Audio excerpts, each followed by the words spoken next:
In the late game, who will they play? Blackhawk Christian with high expectations in year one under Matt Roth. The Braves facing a good Manchester team that came in 18-5. First quarter, who scores first? How about Mr. First? It's Josh First with the two down low. Then it's the 6'8" Kellen Pickett. You're going to see him, a little more of him in just a second.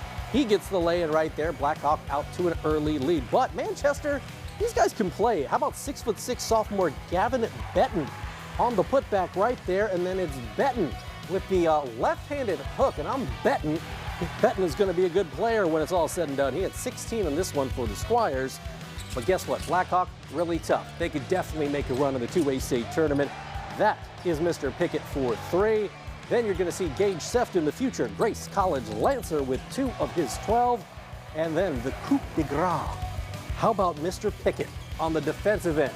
Watch Kellen Pickett with the swat, and then Sefton ahead to First, and First knows what to do with it. He slams it home. He had 19 points on the game, and Blackhawk a winner, 75-42. Blackhawk going to get AC tomorrow. That should be one of the best sectional championship games in the area.